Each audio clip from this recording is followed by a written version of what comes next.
जब मैं सियासत में आई तो मेरी तो फैमिली जो है वो आर्मी से बिलोंग करती है ज़्यादा, लेकिन उसमें कहीं पे भी सियासत नहीं थी। और जो मेरे बड़े दादा मतलब माय फोर फादर्स में से वो यहाँ के एजुकेशन मिनिस्टर थे 1954 में। सो दैट्स वाई मैं बहुत सारी चीज़ें वो जानती हूँ शायद जो अमली तौर पर लोग नहीं जानते। मैं उस वक्त नहीं थी लेकिन आपके फोर फादर्स और आपके पेरेंट्स आपको ज़रूर बताते हैं। तो मेरे जो अब्बा मतलब 1971 में एक स्टूडेंट थे जो ये गोली चल रही है और सब हो रहा है, तो पापा ने उस वक्त भी खबरों में लिखा और उसको एक पूरा आर्टिकल है उनका लिखा हुआ कि जिस तरह से वाक़या हुआ, किस तरह से गोली चली, किस तरह से लोग शहीद हुए, ज़ख्मी हुए। तो इम्पॉर्टेंट चीज़ यही थी हमारे लिए कि हम इन चीज़ों को देखें। तो जिस वक्त लेकिन मुझे ये भी पता था कि ये तहरीक जो है कभी कामयाब नहीं हो सकती, और उसकी बेसिक वजह यही थी कि ये बहुत सारे वो कहते हैं ना कि बहुत सारे मुल्लाओं में मुर्गी जो है ज़रूर हराम होती है, इसके लिए कोई रास्ता नहीं बचता। तो मुझे ये ऐसे ही लगता था, इसलिए मैं इस तहरीक में शामिल नहीं होना चाहती थी। बात तो करती थी अपने फेसबुक पर दूसरा, लेकिन जिस वक्त मेरे पास अकरम अंसारी साहब आए और इन्होंने मुझसे रिक्वेस्ट की कि काइंडली इसको ज्वाइन करें, इस प्लेटफॉर्म को हमारे साथ काम करें, तो ये बड़ा मुश्किल फ़ैसला था मेरे लिए।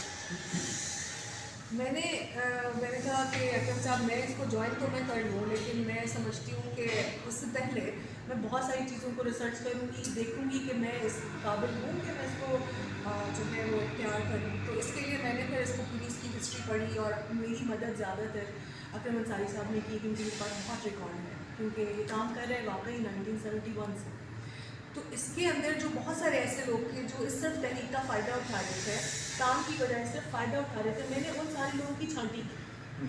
मैंने कहा मुझे ऐसा प्लेटफॉर्म बनाना है जिसके अंदर सारे वही लोग आए जो वाकई काम कर सकें, जो मीडियोकर हो, मीडियोकर ज़रूर हो लेकिन उनको ये पता हो कि ये प्लेटफॉर्म उनकी बता है। तो इसलिए हमारे साथ इस वक्त जो भी काम कर रहा है वो इंसान है जो अपने बलबूते के ऊपर बगैर किसी दूसरे की मदद के काम करना चाहता है।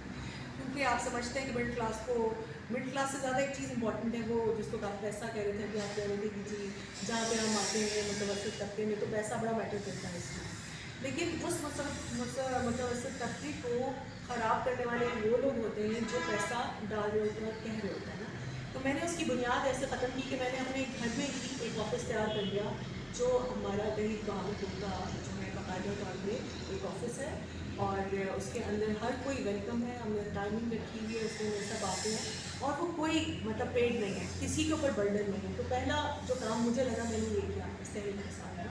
इस वक्त हमारी तहरीक एक बाकायदा एक ऑफिस के साथ चल रही है। दूसरा, हमने जितनी भी तमाम वो लोग जो सियासी प्लेटफॉर्म के साथ जुड़े हुए थे यहाँ पे बैठे हुए, और हर कोई अपनी अपनी रागनी सुनाता था हर पार्टी मीटिंग में बैठ के, क्योंकि मैंने ऑब्जर्व किया पहले इस चीज़ को।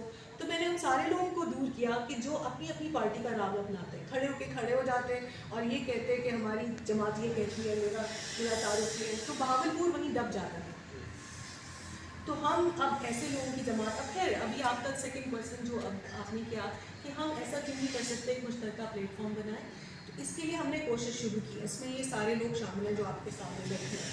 अब वो क्या किया हमारे पास आपके साथ यूथ लीग है। यस अल्हम्दुलिल्लाह। और जिन लोगों को जो हमारे पास यहाँ बैठे हुए आपको नज़र नहीं आएंगे, बेसिकली वो किसी और पार्टी से बिलोंग करते थे। तो हमने रूल यही तय किया था कि हमें किसी और पार्टी को जिसका मकसद अपनी पार्टी को फ़रोग देना और ना कि बहावलपुर तहरीक को हमने अपने साथ नहीं रखना। तो पहला डिसीजन हमने ये किया।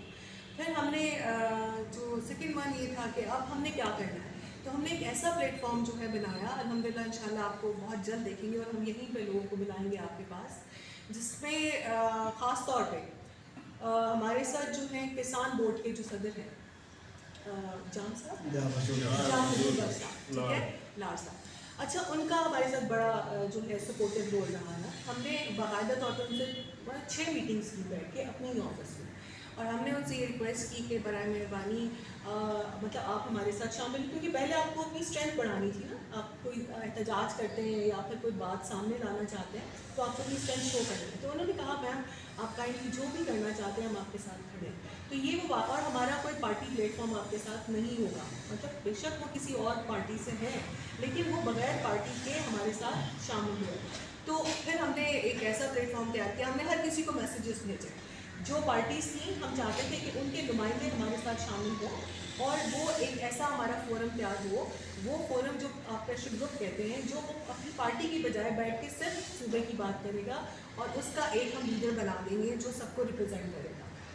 तो हर पार्टी में से हमने एक एक बंदे की रिक्वेस्ट की, जिसमें से अभी तक हमारे साथ 6 ऐसे मतलब पार्टी हैं, जिसमें BNI जो भी हमने मिस आसिया को भी इन्वाइट किया था, वो भी हमारे साथ आई। तो उन्होंने अपने जो हस्बैंड उनका नाम दिया, इस तरह से 2-3 और जमात मुत्तहिदा महाज इन लोगों ने।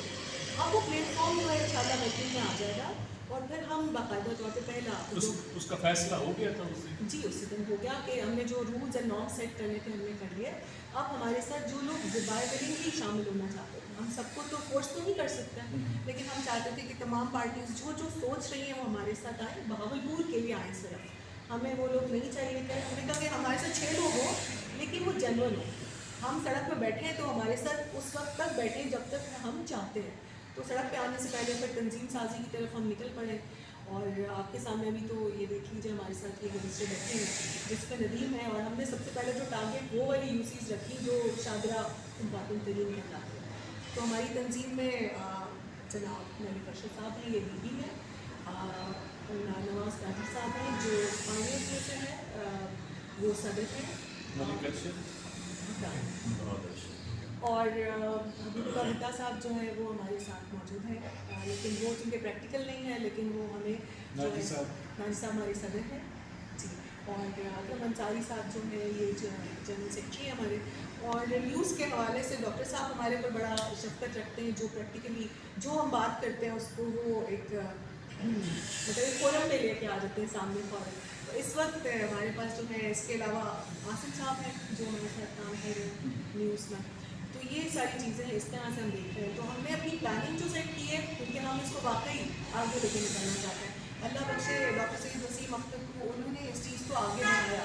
वो कर सकते थे क्योंकि उनका प्लेटफॉर्म बहुत मजबूत प्लेटफॉर्म था, लेकिन अब ये कि हम उस लेवल को तो मीट नहीं कर सकते, लेकिन हम एक ज़रूर काम करेंगे कि इसको जो है हम अपने स्टूडेंट के लेवल के ऊपर लेके आए ना।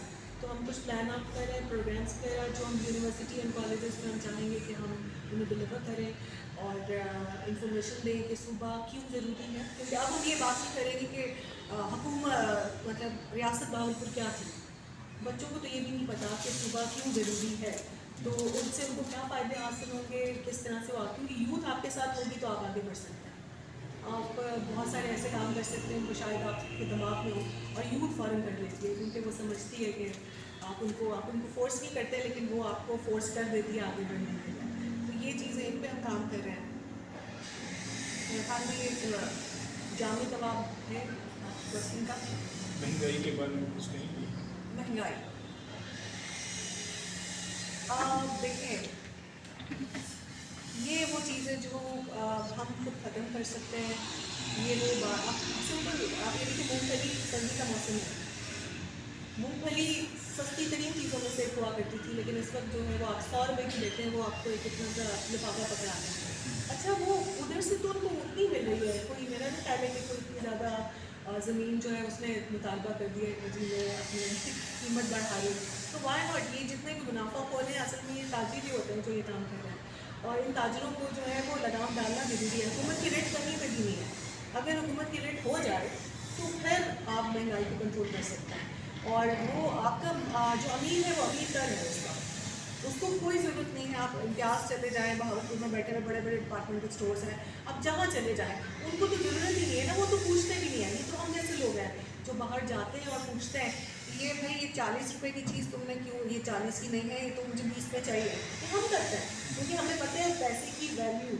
लेकिन वो अगला कहते भाई बाजी तुम तो निकलो यहाँ से, मैं तो उतने भी दूँ, तुम तो पूछ रही हो, अगला तो पूछता भी नहीं। तो असल में तो हम मैटर करता है। हुकूमत अगर इसको बनाना चाहती है तो फ़ोरम बनाए। फ़ोरम क्या बनाएगा? आपके यहाँ पे कमिश्नर और ये सारे लोग क्या करते हैं, रेडी वालों को तो घंटा लग रहा होता है, लेकिन जो बड़े बड़े असल में जिन उनको तो कोई नहीं पूछता ना। क्या समझ रहे हैं कि जो रेडी वाले जो